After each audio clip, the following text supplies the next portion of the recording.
Good morning student. आज ये biology का 12th क्लास का पहले चैप्टर का आपका दूसरा लेक्चर है।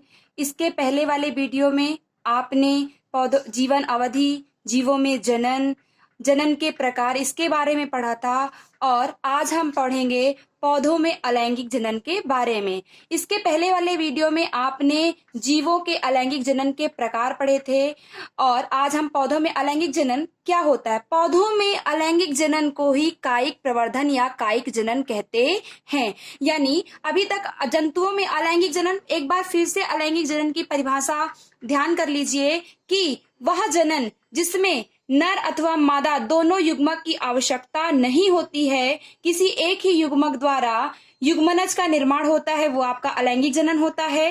जंतुओं में अलैंगिक जनन जो होता है, पौधों में उसी अलैंगिक जनन को हम कायिक प्रवर्धन या कायिक जनन कहते हैं। पौधों के कायिक अंग द्वारा नए पौधे के निर्माण की प्रक्रिया को ही कायिक जनन कहते हैं। और पौधों में कायिक जनन अंग कौन कौन से होते हैं? तो पौधों में कायिक जनन अंग जड़, तना तथा पत्ती होते हैं। यानी जड़, तना तथा पत्ती द्वारा नए पौधे का निर्माण हो सकता है। जैसे आपने देखा होगा कि आलू होती है, आलू में ऊपर छोटी छोटी आंख निकल आती है और उन आंख द्वारा एक नए पौधे का क्या होता है, निर्माण हो जाता है। ये भी एक प्रकार का अलैंगिक जनन है। दूसरा एग्जाम्पल है आपका प्रकंद। प्रकंद में क्या होता है, अदरक में जो धारियां होती हैं, अदरक आपका होता है, अदरक में जो धारियां होती हैं, उन धारियों में नोड्स के द्वारा नए पौधे का निर्माण हो सकता है। और तीसरा एग्जाम्पल है आपका फूसतरी। फूसतरी आप सेट में क्या होता है कि इसमें एक पौधा होता है, मान लीजिए आपका ये है एक पौधा है और उसका तने का भाग आगे बढ़कर नए पौधे का निर्माण कर देता है। तो यह क्या हुआ, एक अलैंगिक जनन का प्रकार हुआ। यानी आपने यहाँ पर क्या देखा कि बिना स्त्री केसर और पुंग केसर के मिले ही एक नए पौधे का निर्माण हो रहा है, तो ये क्या होगा, एक प्रकार का अलैंगिक जनन होगा। इसका एग्जाम्पल है पिस्टिया और जलकुंभी। चूंकि इस प्रकार की प्रक्रिया में इन संरचनाओं के निर्माण में दो जनक भाग नहीं लेते हैं, यह भी एक प्रकार का अलैंगिक जनन होगा। आप यहाँ पर क्या देख रहे हैं कि एक ही आलू में आंख निकली और वहां से एक नए दूसरे कंद का निर्माण हो गया, इसलिए ये भी आपका अलैंगिक जनन है। इसी प्रकार आपने अदरक में जो धारियां होती हैं उसमें भी नोड्स बन जाते हैं और नए पौधे का निर्माण हो जाता है। अब देखिए जड़ द्वारा कायिक जनन जैसे कैसे होता है। डहेलिया और शकरकंद आदि के जो जड़ होते हैं उनमें वो इनका जो जड़ होता है, इन्हीं जड़ में क्या होती है, कचस्थ कलिकाएं होती हैं और यही कचस्थ कलिकाएं जो होती हैं नए पौधे का क्या करती हैं, निर्माण कर देती हैं। इस प्रकार से जड़ द्वारा अलैंगिक जनन हो सकता है। नेक्स्ट है आपका पत्तियों द्वारा। पत्तियों में क्या होता है कि एक अजूबा की पत्ती होती है, यानी जिसको आप एक पत्थर चट्टा की पत्तियां होती हैं जिनके किनारों पर क्या होता है, कलिकाएं निकल जाती, कचस्थ कलिकाएं निकल जाती हैं और वो कलिकाएं एक नए पौधे का निर्माण कर लेती हैं। इस प्रकार से आप यहाँ पर पत्तियों द्वारा कायिक जनन को देख सकते हैं। और जो किसान होते हैं पौधे के इस गुण का क्या करते हैं, बहुत ही लाभ उठाते हैं और बड़े पैमाने पर क्या करते हैं, इसका प्रयोग करते हैं। ये हो गया आपका पौधों में अलैंगिक जनन। कभी आपने देखा होगा कि आपने निश्चित तौर पर ही देखा होगा कि जलाशयों की महाविपत्ति या वाटर हाइसिंथ के बारे में पढ़ा होगा अथवा बंगाल के आतंक के बारे में सुना होगा। इसमें क्या होता है कि यह एक प्रकार का जलीय पादप वाटर हाइसिंथ है जो ठहरे हुए जल में क्या करता है, सर्वाधिक वृद्धि करता है और यह एक प्रकार का खरपतवार है। यह जल से क्या करता है, ऑक्सीजन खींच लेता है और जिनके फलस्वरूप क्या होती है, जल में रहने वाली छोटी मछलियां मर जाती हैं और जो छोटे जीव होते हैं मर जाते हैं। क्यों? क्योंकि वाटर हाइसिंथ क्या होता है, जो पूरा है जलकुंभी जैसा होता है, जो पूरे तालाब में फैल जाता है और पूरे तालाब में फैलने के कारण क्या होता है, वो ऑक्सीजन को खींच लेता है और छोटे जीव जंतु मर जाते हैं। इस पादप का भारतवर्ष में आगमन मात्र इसमें सुंदर आकार के पुष्प तथा पत्तियों के कारण हुआ।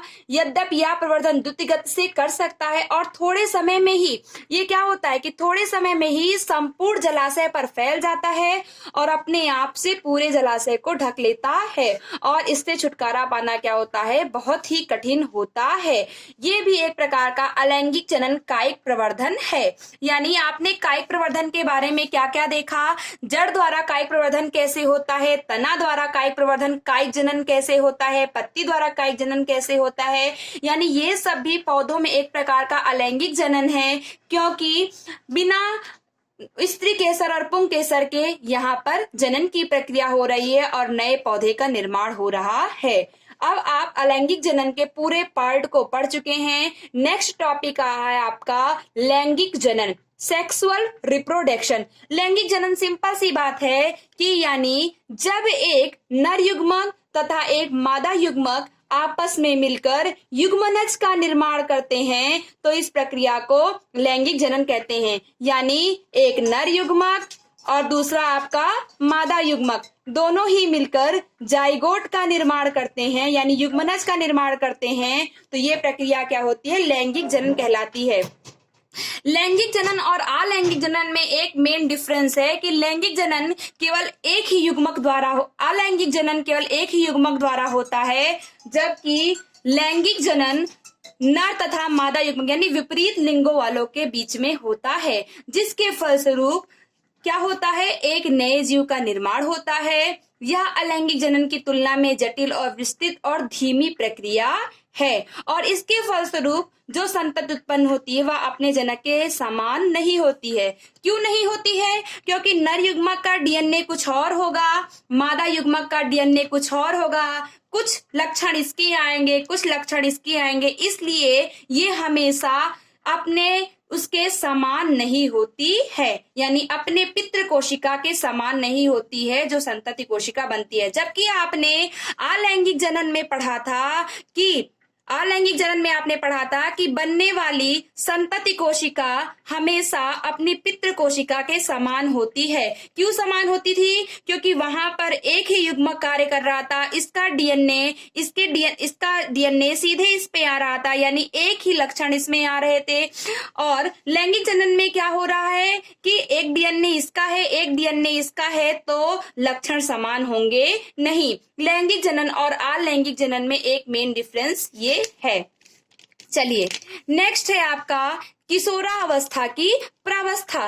किशोरावस्था की प्रावस्था क्या होती है कि सभी जीव अपने वृद्धि की एक निश्चित अवस्था एवं परिपक्वता तक पहुंचते हैं, इसके बाद ही लैंगिक जनन कर सकते हैं। वृद्धि का यह अवस्था किशोरावस्था की प्रावस्था कहलाता है। यानी बस जनन के पहले की जो अवस्था होती है, जनन के पहले की अवस्था किशोरा अवस्था कहलाती है और पौधों में यह अवस्था कायिक प्रावस्था कहलाती है। नेक्स्ट है आपका, हम कह सकते हैं कि किशोरावस्था कायिक प्रावस्था की समाप्ति या जनन प्रावस्था का आरंभ है। यानी सिंपल सी बात है कि जनन प्रावस्था का आरंभ भी आपका किशोरावस्था है। इस प्रावस्था को उच्च पौधों में आसानी से तब देखा जा सकता है जब उसके पुष्प आने लगते हैं। जब पादपों में पुष्प आने लगते हैं तो इस प्रावस्था को हम आसानी से देख सकते हैं। जैसे आम, कटहल आदि फल मौसमी होते हैं। कुछ पादप ऐसे होते हैं जिनमें वर्ष भर पुष्पीकरण होता है।